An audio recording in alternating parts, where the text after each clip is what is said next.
Here's what's ahead on this week's Investing Insights. A weak start in 2024 isn't dimming Morningstar's outlook for Apple stock, why Morningstar thinks Apple could turn it around for 2025.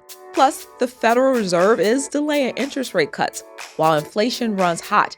Morningstar Inc. markets reporter Sarah Hansen has investigated how short-term volatility could be a long-term opportunity for investors. And retirement reboot author Mark Miller is here to spread the word about some Medicare changes in 2024. Find out where you can save some money. This is Investing Insights.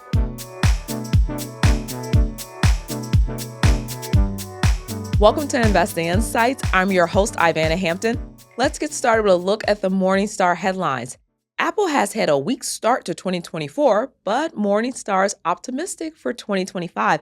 The tech giant's March quarter revenue was aligned with Morningstar's forecast, declining to just over $90 billion. Apple's June quarter outlook fell below Morningstar's positive expectations. iPhone revenue is Apple's primary driver. It decreased this quarter. Morningstar anticipates improvements in iPhone revenue growth by next year, but thinks Apple will still face challenges with more domestic competition in China and slowing iPhone refresh cycles globally. Apple's services continue to have strong revenue growth. A lack of updates about generative artificial intelligence has weighed on Apple's share performance this year. Morningstar expects Apple to make Gen AI product announcements over the summer and expects those to drive improved iPhone revenue growth next year. Morningstar is raising what it thinks Apple stock is worth to $170 per share from $160 per share. Shares look fairly valued. Impressive first quarter results lifted Morningstar's estimate of the value of Amazon stock. Amazon netted a best ever operating profit of $15.3 billion. Morningstar believes there's room for more. Overall demand continues to trend up across Amazon's businesses. Most of the growth comes from online stores, advertising, and Amazon Web Services. Amazon has expanded its selection and improved delivery speed on the retail side, but increased delivery speed does not mean higher costs. Meanwhile, artificial intelligence has contributed to the growth of Amazon Web Services. Morningstar believes Amazon stands to gain from generative AI adoption. Amazon management says generative AI can add tens of billions of dollars to revenue over the next several years. Morningstar thinks the online retail giant is worth $193 per share, up from $185. The stock appears fairly valued. Eli Lilly had a better-than-expected first quarter. The pharmaceutical company's pricing is the main driver of its top-line margin growth. Specifically, Morningstar thinks the pricing power of diabetes drug Mounjaro supported much of the pricing gains. This solidifies Eli Lilly's competitive advantage in Morningstar's eyes, though the gains should decelerate later in the year. Sales of GLP-1 and related drugs remain the key to Eli Lilly's growth. Morningstar expects sales to top $60 billion, given the strong efficacy of Mounjaro and the weight loss drug Zepbound. High demand, supply constraints, and a lack of significant competition besides Novo Nordisk give the company pricing power. These factors are driving sales and margins higher. Eli Lilly's breast cancer drug Verzenio also grew and gained traction, but the analyst expects that to slow later this year. Morningstar is raising its estimate for what Eli Lilly stock is worth to $540 from $500. Shares look overvalued. Your prescription costs are likely falling if you're on Medicare. Have you noticed yet? Mark Miller has written about this and calls it, quote, the best news that few people seem to know about. He's here to spread the word, and hopefully you will too after this interview. Mark is the author of Retirement Reboot and a Morningstar contributor. Thanks for joining me, Mark. Hi, Ivana. Thanks for inviting me. Why are many seniors on Medicare seeing prices drop at the pharmacy counter? So this is a result of changes that were included in the Inflation Reduction Act that was passed a couple of years ago. That's a law that's mostly about climate change and clean energy, but it contains some really significant changes to the Part D Medicare prescription drug program that many seniors are enrolled in. And these changes aim to address a particular problem with Part D, which is that it didn't do a very good job protecting people who encountered really high drug costs.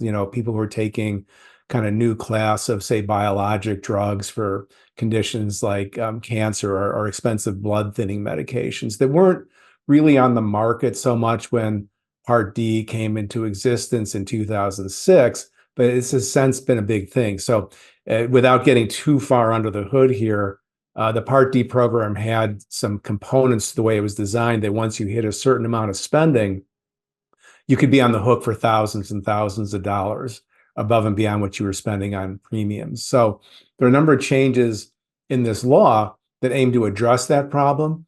And some of the changes kicked in actually last year. One that is important for people with diabetes is that the cost of insulin was capped at $35 a month. And also all Part D qualified vaccines were made free. This year, a new cap on out-of-pocket costs kicked in, and it amounts to a cap of about $3,300 a year, again, for people who start spending lots of money on expensive brand name drugs for specific conditions. Another thing that kicked in this year that's a little harder to see, but kind of is working behind the scenes, is that this law penalizes the drug companies if they increase their prices more than the rate of general inflation. And another thing that began this year was expanded eligibility for financial assistance for low-income seniors who get more help with their premiums and costs. A lot of people have also read about or heard about the new drug price negotiations that are going on between Medicare and the pharmaceutical companies. Those are now underway, and they're negotiating over the cost of 10 expensive drugs, and we'll have to see where that comes out. One of the changes that's coming next year that I'm actually the most excited about is we'll have that cap on out-of-pocket costs that I mentioned. That's $3,300 this year. Next year, that falls further to $2,000. So the most you'll pay out of pocket for Part D next year will be $2,000, which is really an outstanding change.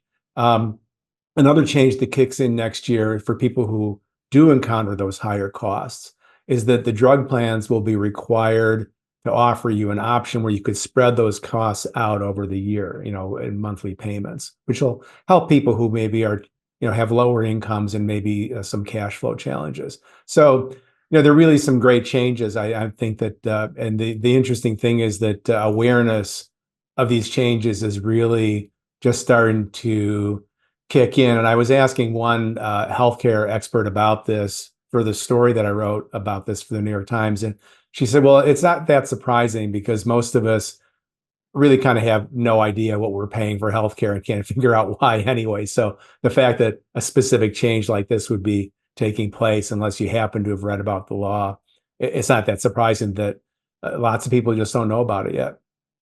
Can you describe what the spending caps mean for seniors and their finances?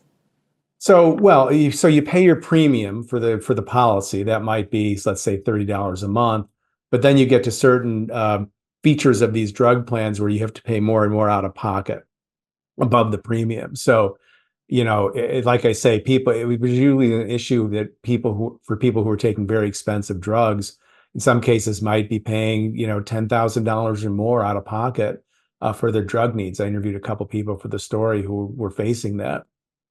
So now there's more of a ceiling on that cost. One person I interviewed for the article who's battling cancer and has been on expensive, sophisticated, life-saving drugs now for a decade. So the good news is these drugs are lifesavers. But he spent out of pocket last year $16,000, and this year he paid his bills in January, which were about $3,300, and now he's pretty much done for the year, with the exception of just paying his premium. So it's a really profound change that's going to affect probably about 1.5 million or maybe perhaps 2 million people in that program this year.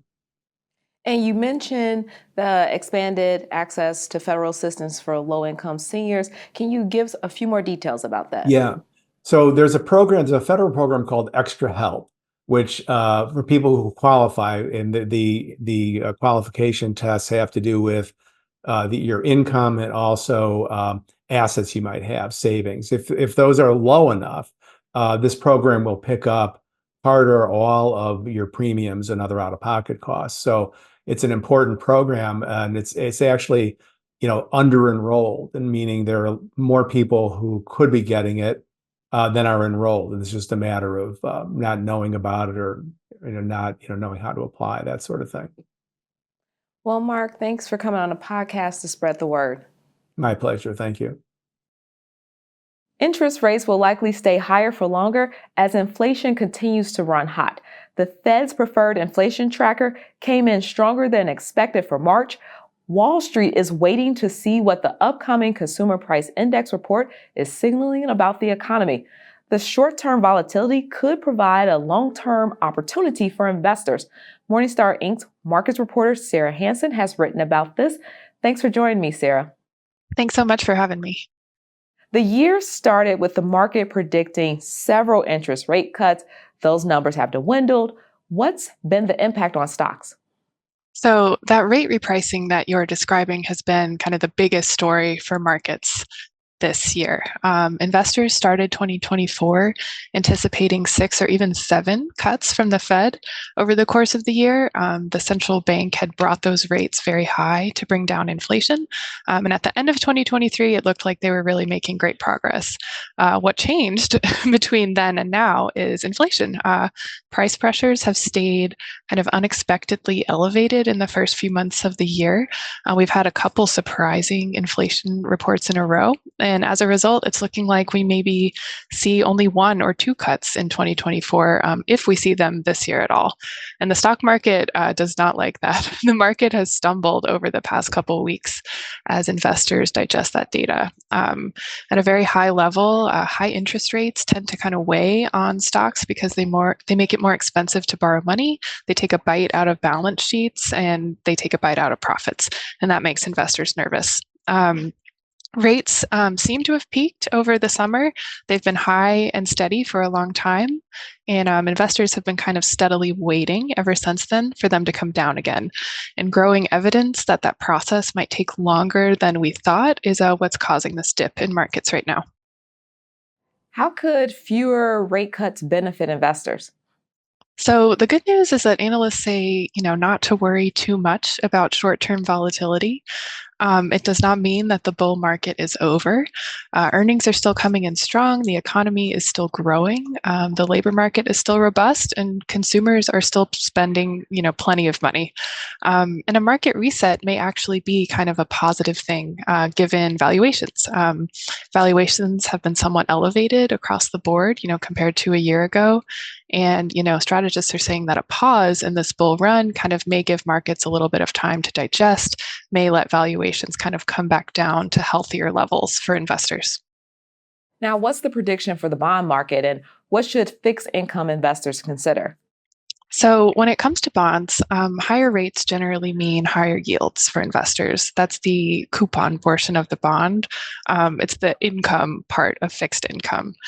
So that's good for investors. On the other hand, it does mean that bond investors could see less price appreciation for their bond holdings, but that's the kind of negative correlation of price and yields for bonds. But in an environment where stocks are doing well, analysts are confident that bonds can act as a portfolio diversifier again, which would be different from 2022 and a positive thing. If some shock were to set stocks falling, it's a decent bet that bond prices would rise and help cushion a portfolio again, even if yields were to fall. And what's the key takeaway for investors? So, as is always the case, it's never a good idea to let short-term fluctuations in markets derail a long-term strategy.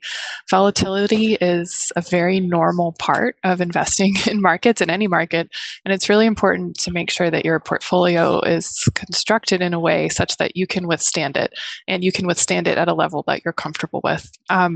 But for those investors with cash sitting on the sidelines, strategists are saying that a short-term pullback like the one we're experiencing now could be a buying opportunity in both stock and bond markets if you have the cash to put to work. Well, Sarah, thank you for your time today. Thanks so much for having me.